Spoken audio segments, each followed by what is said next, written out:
loved to be a part of this wonderful organization. You know, I love children. And when Dr. Mungai first came to my office, how many years ago, Dr. Mungai?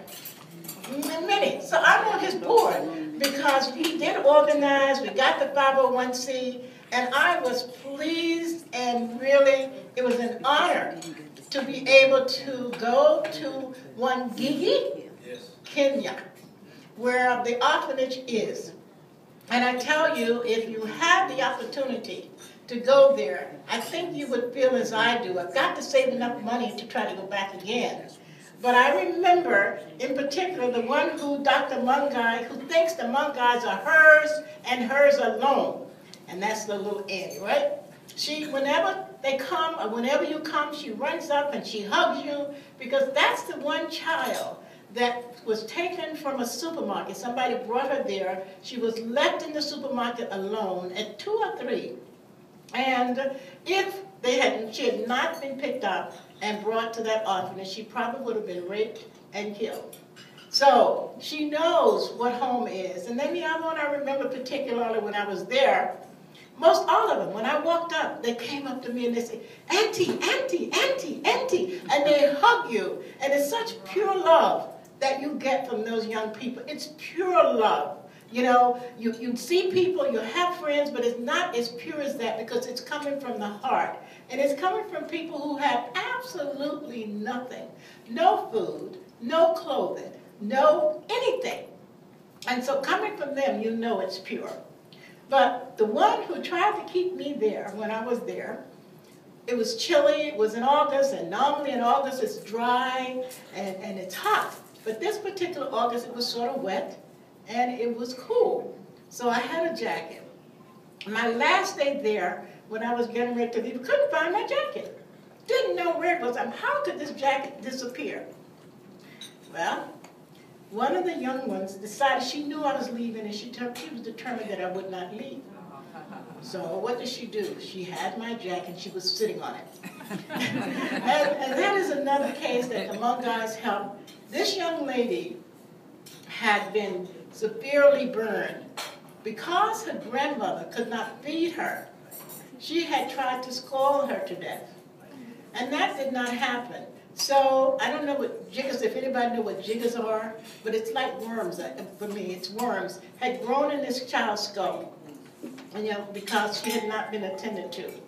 The Mungais took her, and now she is a healthy, healthy young lady who hid my jacket. So it's just a great, great pleasure to be here and to know what great work that they are doing. The bricks are for the building that was started, I'm sure. It's 2 floors now, right, Georgia? There's 2 floors on it? 2 floors. Every brick will make it even higher so that more young children can be picked up. There are many in Africa that need to be taken care of. When I was there, they had the 1st floor, and then the 2nd floor is now there, and I guess you're trying to do the 3rd floor. And now there's water. You know, they didn't have water, but now they have water. So it's wonderful, and the kids really eat well. I want you to know that. They cook in a big, big kettle, you know, on top of a, what do we call this? I forgot. I keep trying to remember what they're called. But what's the good thing they call in that they cook on? We call it jiko. The jiko. The jiko. It's like something that's steel, and underneath that, you put in the coals. And it's a big, heavy stainless steel pot that they put all the legumes in. You know, they eat well. It's all different types of legumes, you know, dried peas, potatoes, and cabbage. And this cooks all night. So when those kids eat, boy, they can eat. This plate full of food. You know, and I get so excited every time I talk about this. I'm sorry. But my sister traveled with me, and one of the things that we did, we wanted to do something a little different for them. We knew they had never had spaghetti. So we went to the market, and we bought chopped meat, which is a rarity because it's extremely expensive over there. And we got mixed vegetables and the spaghetti and so forth and so on. And my sister and I went back and we prepared this food for those young people. They had never tasted it. They came into the garage at that time, which was a dining room. And you have never seen any young people come in as well organized as they did. And I still can't remember the prayer that they said, but it was just so wonderful. So they sat down, we put some spaghetti in front of them, they looked at it, and then finally somebody started to taste it. One tasted, everybody started to taste, and boy, did they eat it up.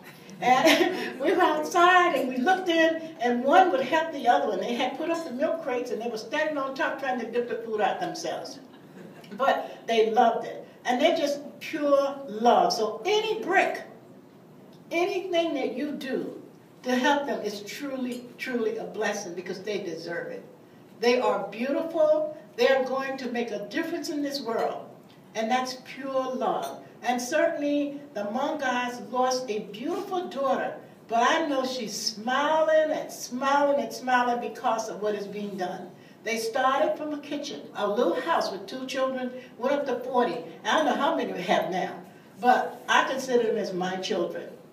And so please, if you can, and next time you come, bring somebody else with you, because we need to fill up this room so that we can help these young people. They deserve it, and all of us can give up just a little bit, you know, because we have a lot here. I think we eat a lot here. So just make sure that you do that, and let's give the Mungais a great, great hand. So I thank you for coming. Really thank you.